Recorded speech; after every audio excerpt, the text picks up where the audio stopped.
I'm driving. I'm on my way to Little Rock, Arkansas. I wanted to record my testimony finally. So I'm going to pay attention to the road. I've got a good stretch of road before I have to turn again, so I thought I'd go ahead and do it now. Hopefully I can upload it to YouTube and post it on the Now You See TV chat site. But it's been quite the ride. I had a rough childhood. My mom and my real dad were married and divorced 3 times. My real dad died whenever I was 16. He was sober for 3 months when he died. I don't remember a lot of bad things from childhood. I do remember there were bad things, but I don't remember them. I remember sad things, some sad things, like whenever we lived in Germany, Mom would put us to bed whenever it was still light outside, and we could see out the window that all the kids were still playing in the playground at the apartments. The playground in the apartments. But we had these shades that completely blocked out the light that apparently they used in World War II. Because my mom, and the reason I found out later was because my mom didn't want to see what he and my dad, or just what my dad was up to whenever he was drunk. And he did that a lot. He drank. That was my dad. He used drugs and he drank. When he was in the Air Force, he drank. And he was in and out of AA as well. There were some good times too. But whenever I was the third time they got their divorce, my mom was working at a jail, and this was whenever I was 14. My mom was working at a jail, and she fell in love with an inmate in there, a guy named David Zapata, who was in a local Mexican gang called Vatos Locos or something like that, I think. His dad was an OG. His dad is now a preacher at a Christian church in Wichita Falls, so hopefully that's real, and hopefully he got saved. That would be awesome. But I don't know what's going on with David now, but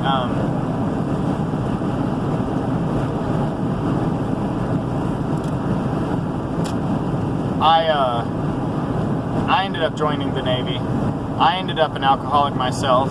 Didn't want to admit it. It was either going to be my brother or I. Go figure, it was me. Either that or it was going to be both. It's kind of a genetic thing. They call them generational curses now. Well, that's what they're called. I didn't know about that, and I didn't know about the epigenetics involved, and how accurate that is with the description of them in the scripture about them being visited to the 3rd and 4th generations, or 4th and 5th generations, or whatever. The sins of the fathers being visited to the 4th and 5th generations. But it was rough. I didn't get taught much growing up because my dad wasn't there. Even when he was there, he wasn't there. And the men that my mom invited into our lives didn't like me.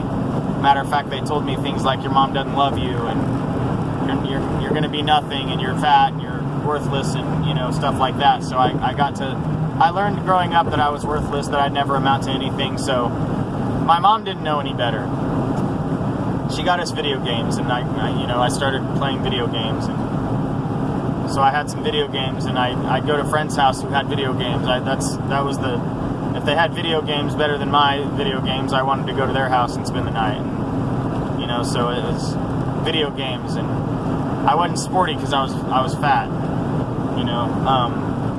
Didn't get girls in high school or junior high or anything like that, like I saw the other guys doing. And I'm blessed now that that didn't happen, because I don't know how life would be if I had any kind of confidence, how many kids I might have, or many more soul ties that I would have to break because of the sexual intercourse. But praise Abba that there's not much of that activity in person. But whenever I turned 16 and we got the internet, it was fair game. I could talk to girls finally. I could finally talk to girls and have them like me if I lied to them, and about who I was and what I looked like and stuff like that. And then I met one in Wichita Falls, and that was weird. I was living in Wichita Falls, and she saw straight through me whenever we met in person. And the funny part about it is she didn't care what I looked like, but it doesn't matter. She was, she wouldn't have been a good friend to have either. So I was pretty lonely, and I didn't think much of myself, not for a long time. whenever I turned 18, I was introduced to marijuana. And excuse me. Whenever I was 20, we had a friend of mine living with us out in the country. We lived in a trailer house that was two of them that were connected like a T. We rented a trailer house out there, and we often didn't have. The stove didn't work often because we had to fill the propane tank, and that was expensive, and we didn't ever have money. So I turned 16 and I got my first job at a movie theater. My dad died when I was 16, and we collected Social Security from that and blew it all. I bought a car. I took over payments on a car whenever I was 16. That was a miracle, I thought. I didn't think I'd ever own a car. Are you kidding me? This loser owned a car? Yeah, right. The head gaskets ended up blowing. It was I don't remember it was a Ford something. I don't remember. It was a 91 Ford something, and that was a common problem with that car, so that car didn't last too long. I ended up selling it for way less than I bought it for. Anyway, we're living out in the country, and I had a friend living with us. And by the way, I was going to church this whole time. It was the only place that I saw life the way I thought it should be. It's the only place that I saw families that I thought the way that I thought they should be. And I would drag my mom to church often because, I was hoping that something would click, something maybe she might stop inviting all these men into our house. And, it seemed like she loved the men more than she loved us, my brother and I. Well, except that they liked my brother. They didn't like me, though. And they also liked to beat my mom. Some of them did. And I'm blessed that none of them liked to beat me or my brother. I don't know about my brother, but he hasn't said anything if they did. But I never saw that happen. But I saw them beat my mom. Including that Mexican guy that she met in the jail. He tore her apart. And everything in the house was always broken because he would get drunk and start breaking stuff. And the house, there was never a phone because the phone would get broken if we got one. It was very short-lived if we had a phone. He was really good at frying chicken, though.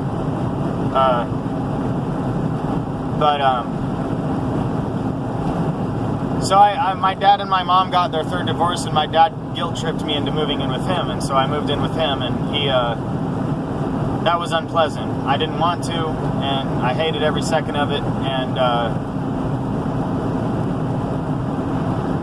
he really liked women, and so, that one of them had a daughter, and so the daughter and I were hanging out, and her mom and my dad were in his bedroom, and it was weird. One day my dad liked to walk around naked, and so one day my dad walked up to me from the kitchen going to the restroom, and he walks up to me and he puts his mouth around my ear, and it was wet, it was wet, and he sucked it off, and then I was like, what was that? And he said, I'm just kidding.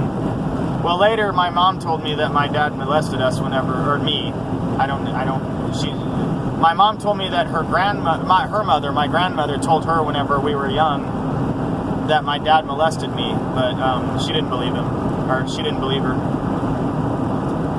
I didn't start prodding for that information though until I saw Mary Lou Lake's first video on Now You See TV, What Witches Don't Want You to Know, blah blah blah. I don't think it was satanic ritual abuse. I think that my dad was probably abused younger too. He's Catholic, his family's Catholic, his mom and dad are very, very devout Catholic people. I used to call my grandpa, his dad, my dad's dad, I used to call him the white Bill Cosby because he was just like Bill Cosby. Just like Bill Cosby. He was hilarious, he was funny, pleasant to be around. I wouldn't be surprised if there was some history there, but that's neither here nor there. I don't know if that's true, but I know that it's my job to redeem my family and to, so it's my job to trust Yahuwah in redemption of my family, I should say. And also to stop this generational curse, because I found out that I don't just have a responsibility for me, I have a responsibility for my progeny. And that's heavy. That's heavy. I imagine my dad knew that and it was too heavy for him. Especially with the potential of him having sinned in such a way as he might have against me. But I didn't find that out until just a few years ago. But anyway, I I lived with my dad for a while, and then I just finally moved back in with my mom, and my dad went off the deep end with the drugs and alcohol, and he ended up getting in some trouble with money he owed to people in Wichita Falls for drugs, and moved to in with his mom in Ulysses, Kansas, and he died 3 months sober when I was 16. Well, this David Zapata guy, he whenever he would get too bad, I didn't have the balls to, I didn't have the guts to do anything, so I would be scared. But my brother did. He ran out the house and he would go down to the convenience store down the road and he would call 911. He did that twice. The first time he did that, David grabbed my mom by the hair and drug her around the block. She ended up in the hospital, her scalp ripped up off of her skull, and my mom's been through a lot. Well, the next time he was beating her up real bad, and my brother ran to call the police. He didn't grab her, he grabbed his nephew instead, because his nephew was over, a little boy, real young boy. He grabbed his nephew and ran. And so my mom, me, and my brother got to ride in the red and blue car to the police station. We were there for a few hours, and then we got to go into First Step, which is a battered shelter for women and their children. I had no work ethic. I didn't want to work. The only thing I enjoyed doing was playing the video games and playing Dungeons and Dragons and stuff like that with my friends. What little friends I had. And what I found out later is that it wasn't that people didn't like me, it's that I didn't like me. And other people followed suit. Whenever I like me, people like me, bottom line. I don't care what I'm doing. If I express joy in what I'm doing, other people like it, you know? So, as a matter of fact, I think I'm cool because I have the guts to do that, like wearing my kilt. You know? At any rate, so I've come to know Jesus several times in my life. I've accepted the Lord several times, but what I found out is that wasn't true. See, I started drinking. Yeah, the friend that was living with us out in the T-shaped trailer houses, he turned 21 shortly before I did, and he asked me if I wanted something whenever he went to the store, and I was like, I don't know, sure, whatever. He brought me back, I gave him $10. He brought me back a bottle of vodka and some orange juice, and I drank that, and I got drunk, and it was a light shone down from heaven. It made all my dreams come true. I had guts, I could dance, I looked good. All that stuff came true for me at that moment. And so instead of it, it pushed me back online and, seeking after relationships online that so 3 months later it was heavy. I mean, I was going through more of those bottles of alcohol than I imagined. My mom would go get me some if I asked her to. And once again, my mom did the best she could. She wanted to love us, and she didn't know how, so she would do anything we asked her to do. So I'd ask her to go get me alcohol, and she'd go get me alcohol. I convinced her to spend her last $3 on me to get alcohol one time, and that's still kind of a sore spot in me. I just thought of that, so I got to pray about that and forgive myself and seek Abba's forgiveness for that too. But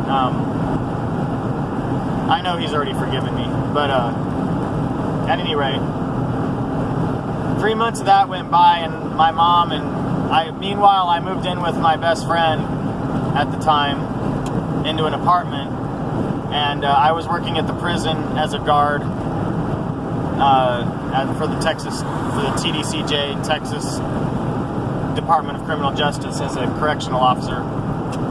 And we got an apartment together, and I was still drinking every day. And so my mom, a few of our friends, a few of his friends, they took me and they opened the bottom of my sink in, because I had the master bedroom in our apartment. They opened the sink and showed me all the bottles that were down there, the empty bottles.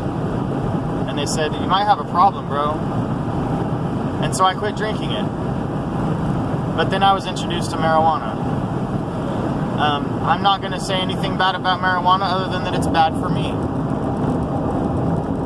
Whenever I smoke on a daily basis, I can't sleep. It turns into cigarettes for me. I can't keep it on my person because I'll smoke it all.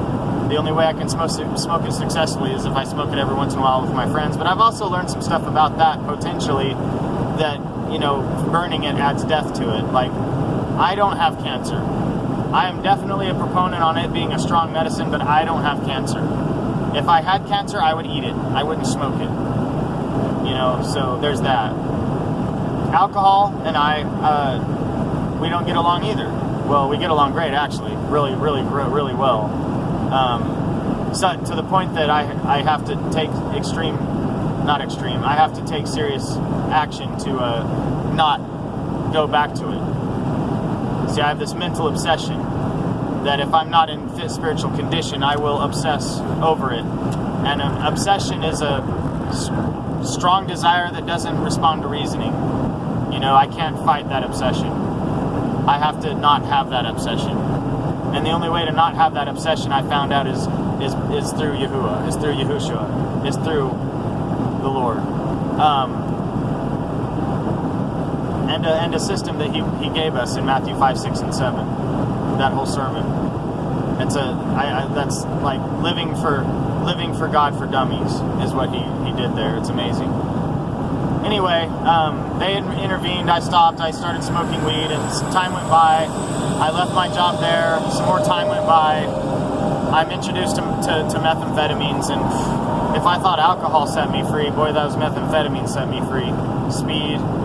And then I joined the Navy, trying to get away from it all. Had a very unsuccessful career in the Navy because I had no work ethic, and I couldn't develop one. It's not something that I could have developed. It's something that Yahuwah had to change in me, and I had to trust him. But I had to realize there's something wrong with me first. I had to realize that I was poor in spirit without him. That my version of righteousness is like filthy rags. I didn't know that. I didn't know how to know that. I'd heard that. I didn't know how to make that click. It had to get bad enough before I finally was able to give up on myself and trust Yahuwah. So, I joined the Navy. I have a fairly unsuccessful career in the Navy. I shouldn't have even gotten an honorable discharge. But my commanding officer at the time knew, my last commanding officer in Fort Worth, he knew that if I didn't get help, or if I got discharged with an other than honorable discharge, that I wouldn't get the help that I needed. So he found a way to discharge me honorably. So that's been very, very, very instrumental in my recovery. So, like I said, I've prayed the sinner's prayer 100,000 times. Nothing changed. I got a good feeling from camp. That's all it was a good feeling. You know, I was in treatment in 2011, and I didn't stay sober. I stayed sober 9 months out of this treatment, and the reason I didn't stay sober longer than that is because it wasn't my choice to go. It was my mom begged me to go, so I finally acquiesced. I wasn't done yet. So I went to the Wheelhouse in Deer Park, Texas, and I got a sponsor, and I really wanted to recover, but I didn't fully understand what it meant to completely give myself to Yahuwah at that time. You know, I still have had what we call reservations. So I went through that. It was a free men's detox, very strict rules, but big book thumping. Couldn't even read the Bible in the first 30 days. The only thing we were allowed to read was the big book, and that's okay, because I firmly believe that Yahuwah opened the Bible, blew through it, and out came that book. I really do. I've heard a lot of things of symbolism and stuff. I don't know. I haven't done much research on that. I've done research on the history of Alcoholics Anonymous and the founding of it, and the information that I've seen that occult activity has been involved is, I see the opposite. They didn't allow a lot of that stuff to come in. People tried to bring it in, but they didn't allow it. So, I don't know. I'm not going to speak to that, but I know that Yahuwah used it to save my life. I sat down with a sponsor, and he opened the book to page 50, which was, I told him that I didn't think I needed to read chapter 4 of that book because I already believed in God, and that's the chapter to the agnostics. It makes us very strong. What the chapter does is makes a very strong case for the existence of a higher power of God, and it makes a very strong case for the existence of a higher power, and it also helps to dismiss prejudice against the possibility of there being a higher power for those that refuse to believe. It's called We Agnostics. Well, on page 50, the paragraph starts out, it says, "Here are many thousands of men and women, worldly indeed." Yeah, okay, so he opened the book to that page. He goes, you believe in God? And I said, yeah, I do. And I'm very proud of my belief in God. Thank you, I believe in God. I've been going to church all my life. shut up. He opens the book to page 50, and he reads it to me, and it says, "Here are many thousands of men and women, worldly indeed. They flatly declare that since they have come to believe in a power greater than themselves, comma, have taken a certain attitude towards that power, comma, and done certain simple things, comma, there has been a revolutionary change in their way of living and thinking." He looks at me and he said, "Let me give you an English lesson. The statement before the commas is directly dependent on the statements after the comma, the first comma." He goes, "So if those statements after the comma don't exist, then the first statement doesn't exist." He goes, "You claimed that you've come to believe in a power greater than yourself." And I said, "Yeah." And he goes, "Have you taken a certain attitude towards that power?" And I had to think about that. I really hadn't ever taken a certain attitude towards that power, because I was taught that as soon as I asked Jesus to come into my heart, he would come in and work magic, wave his magic wand, and everything would change. That I would no longer be a bad guy, and now I would be a good guy. What I didn't know is I wasn't a bad guy. Well, we can argue that, but I wasn't a bad guy trying to get good. I was a sick guy trying to get well. Okay? So, as a matter of fact, Yahuwah is against magic. He says, "Suffer not a witch to live." So this stuff that I was taught, it really kind of, I think that was, I would argue that my first drug was church. Because what they told me wasn't happening, and so I thought there was something wrong with me, that God wouldn't want me, because what they told me didn't happen. And that broke my heart, because I desperately wanted a relationship with God. Now, I'll say that, at the same time I'll say this, I wanted a relationship with God, but I was unwilling to go through the discomfort of change at the time. However, they told me that it wouldn't be a it wouldn't be an uncomfortable situation, it would just change. God would come in and change my heart, and Jesus would be inside there, and happy-go-lucky, but that didn't happen for me. If it happened for you, great. I'm not trying to make fun of you, but it didn't happen for me. So, he said, "Have you taken a certain attitude towards that power?" And I said, "No, I haven't." And my head's sinking, because I kind of see where this is going. He says, "Have you done certain simple things?" And I said, "No, I haven't." He goes, "Has there been a revolutionary change in your way of living and thinking?" And no, there hasn't. It's been gotten worse and worse and worse. If the revolutionary change is getting worse, then yeah, sure has. Because my mind was corroding by the second. He said, "Then you didn't come to believe in a power greater than yourself." He goes, "Jerrad, you may believe in God, but that's a lowercase G-O-D, and that God is you. You." That blew me away, because he was absolutely right. If I'm willing to change something about myself, acquiesce to what God requests, then who am I worshiping? I'm worshiping myself. So that, once again, I didn't stay sober for but 9 months after this, from the start of this. I stayed in there for 3 months, and then 6 months more out whenever I moved back to Wichita Falls. And then I relapsed again on the meth. Well, my unemployment from getting booted out of the Navy was about to expire, so I had to do something, and I had the GI Bill, so I went to college. I picked the easiest thing that I could find. I enjoyed cooking. Let's go to culinary school. So I went to the Art Institute of Dallas, and little did I know that was a lot harder than what I imagined it would be. However, I'm very thankful for that knowledge that I developed, because I cook good, and I have some different ideas of food now. I don't think that's neither here. That's not for here. I went to college, and then at the end, because I did the work wrong or whatever during the classes, and because I weaseled my way through to passing as much as I could, I wasn't prepared for the final class, which was the portfolio class, and that was a lot of work that I failed it for the first quarter, and then the second quarter I came back, I decided to switch majors. I still had plenty of time left on the GI Bill, so I switched majors and started over with graphic and web design. And the reason that happened is because I fell in love with Scarborough Renaissance Festival. I had a car now, I was getting disability from the VA now, and I could finally go do stuff that I really wanted to do all my life, and one of those was the Renaissance Festival. As I said, I played D&D and video games. The only novels I enjoyed reading were books about space. I didn't read them, I just looked at the beautiful pictures, dreaming that I could be an astronaut when Yeah. And the only books that I read were fantasy novels, Dungeons and Dragons type novels, namely Dragonlance, the Dragonlance series. And then I got a little bit into it doesn't matter, R.A. Salvatore stuff, which is dark elf stuff, and but that's the only stuff I really enjoyed reading. I never really dabbled in magic because I still believed in God, if we could call it that. I believed that the Bible was true, and I didn't want to go that route. Plus, I didn't necessarily believe that power really happened in that. Just like I didn't believe that power happened in Christianity. I didn't realize that, but I didn't believe it.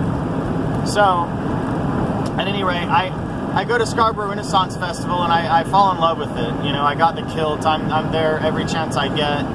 But the deeper I get into that, the more I realize that these people are very occultic, and there's no difference between teenagers and adults there. And I mean, inside the fair there is, but whenever they go outside the fair, there's not.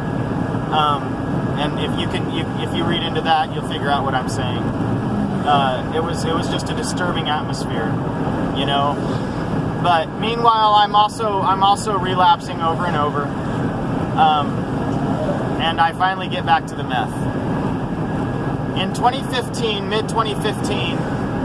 Oh, by the way, my guild in EverQuest 2 in 2010 or 11. It was 2010, shortly after I left the Navy. My guild leader, we're still friends on Facebook.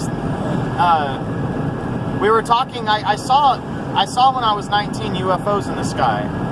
I didn't really talk about it much because people thought I was crazy when I did, so I just kept them to myself. But we were talking about paranormal stuff in guild chat, and I mentioned that, and he said, "Dude, have you ever heard of Chuck Missler?" I'm like, "No," and he goes, "You got to go check out Chuck Missler. It's called Return of the Nephilim," and that was my introduction to the Nephilim. Of course, I looked at some of Rob Skiba's stuff too, but I fell in love with Chuck Missler because he really brought the Bible to life for me, because he talked about the history surrounding the events, namely in the book of Daniel. So I really, it was because of him that I really started studying the scriptures more. I'm very involved with a church in Dallas called Fellowship Bible Church Dallas. I'm part of a men's Bible study group, all this stuff. Man, those are disabled vehicles. I got to pay more attention to that.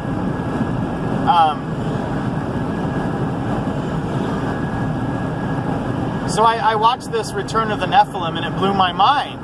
That was the first time, I had a hard time with God for a long time because I couldn't find anything in the Bible, not that I was looking, that described what I saw, According to the church, there's no paranormal things, everything's hunky-dory. I went to the wrong churches. But anyway, Methodist churches and Baptist churches and churches that don't acknowledge the power of the Holy Ghost and the fact that there are principalities out there doing stuff, So this blew my mind. So I believe, I heard about subliminal messaging, so I started listening. I would even go to sleep listening to his messages, Chuck Missler's messages. I was trying to absorb the Bible through Chuck Missler's mouth instead of reading it myself. And I trusted him because you know what he said? He said, "Don't trust me, be a Berean. Go study it yourself." And I'm like, well, if he's saying that, obviously he's got to be telling the truth. Because if I do that, I'm going to find he's lying if he's lying. So I trust him. So I just listened to him instead. And I would read along too, but I wouldn't study. I called it studying, but what I was doing was listening to him and learning from him instead of learning from Yeshua. Anyway, in mid-2015, I'm playing disc golf at B.B. Owens Disc Golf Park in Dallas, Texas, and I had my Alex for Jones for Prison t-shirt on. Hillary for Prison 2016 t-shirt on from Alex Jones. And two guys come around from hole 16, yell at me, and I look up and I'm like, "You talking to me?" And they're like, "Yeah." All right. So the guy runs up to me and he goes, "Bro, is that an Alex Jones shirt?" And I said, "Yeah." And he goes, "Bro, Alex Jones is hate opposition, man. If you want to know some real truth, look up the Van Allen radiation belts and look up flat earth." And I was like, okay.